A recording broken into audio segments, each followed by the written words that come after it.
Hello friends, మీరు ఎప్పుడెప్పుడా అని ఎదురు చూస్తున్న ఇంకో కథతో వచ్చేసాము. అనగనగా చెంగాపురం అనే ఊరికి దగ్గరలో ఒక అడవి ఉండేది. ఆ అడవిలో ఒక నెమలి మిగతా పక్షుల కంటే తాను చాలా అందమైన దాన్నని గర్వపడేది. తనకున్న అందమైన పింఛం అందరికీ ఇష్టం అనుకునేది. ఈ ప్రపంచంలోనే తనని మించిన పక్షి లేదు అని ఉప్పొంగిపోయేది. ఆ నెమలి ఉంటున్న ప్రాంతంలోనే ఒక చెట్టు మీద కాకి తన పిల్లలతో కలిసి ఉండేది. కాకి నల్లగా ఉంటుంది, కావు కావుమని అరుస్తూ ఉంటుంది. అందుకే నెమలికి కాకి అంటే నచ్చేది కాదు. కాకిని చూసినప్పుడల్లా అసహ్యించుకునేది, సూటిపోటి మాటలు అనేది. నువ్వు నల్లగా చాలా అసహ్యంగా ఉన్నావు, నీ నోరు విప్పితే కర్ణ కఠోరంగా ఉంటుంది, గూట్లో ఉన్న నీ పిల్లలు అరిచే అరుపులకు నాకు సరిగ్గా నిద్ర కూడా పట్టదు, ఇలాగే ఇబ్బంది పెడితే నిన్ను నీ పిల్లల్ని ఇక్కడి నుంచి గెంటేస్తాను అని కాకిని గట్టిగా బెదిరించింది నెమలి. తనకంటే నెమలి చాలా పెద్దది. దాన్ని ఎదిరించే శక్తి లేని కాకి ఏదో ఒకరోజు దేవుడే దానికి బుద్ధి చెప్తాడు అనుకునేది.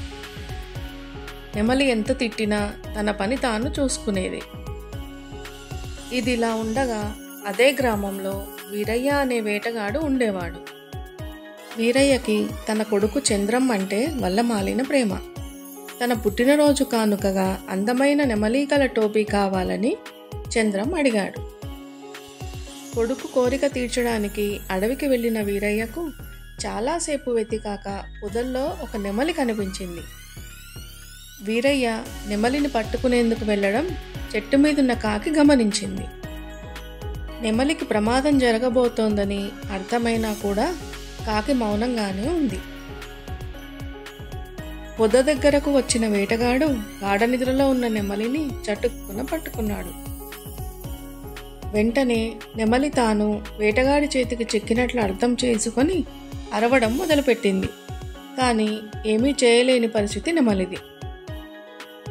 వేటగాడు తన వెంట తెచ్చిన తాళ్లతో నెమలి కాళ్లను గట్టిగా కట్టేశాడు. అప్పటికే దాహంగా ఉన్న వేటగాడికి పక్కనే కోనేరు కనిపించటంతో నెమలిని పొద దగ్గరే ఉంచేసి నీళ్లు తాగడానికి వెళ్ళాడు. అక్కడే ఉండి మౌనంగా చూస్తున్న కాకిని చూసి, నెమలి, నన్ను పట్టుకునేందుకు వేటగాడు వస్తుండటం నువ్వు గమనించే ఉంటావు కదా, నువ్వు కాస్త గట్టిగా అరిస్తే నేను నిద్రలేచి ఈ ప్రమాదం నుంచి తప్పించుకునేదాన్ని కదా అంది నెమలి. అందుకు సమాధానంగా కాకి, అయ్యో మిత్రమా, వేటగాడు రావటం నేను చూశాను. వెంటనే గట్టిగా అరిచి నిన్ను నిద్రలేపుదామనుకున్నాను. కానీ నేను నోరు తెరిస్తే కర్ణ కఠోరంగా ఉంటుందని నువ్వే కదా అన్నావు.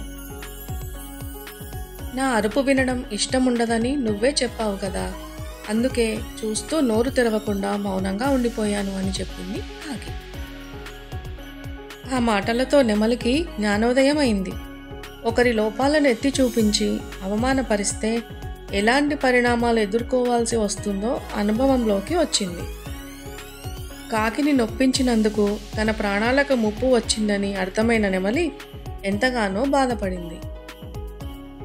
నెమలి చేసిన అవమానాలను మన్నించిన కాకి తన మిత్రుడైన ఎలుకని రమ్మని పిలిచింది. దానికి జరిగిన సంగతంతా చెప్పింది. వేటగాడు తిరిగి వచ్చే సమయానికల్లా నెమలి కాళ్లకు ఉన్న తాడును కొరికేసింది ఎలుక. వెంటనే అవన్నీ అక్కడి నుంచి జారుకున్నాయి. నెమలి, కాకి చెట్టుపైకి వెళ్ళిపోయాయి. ఎలుక తన కలుగులోనికి వెళ్ళిపోయింది.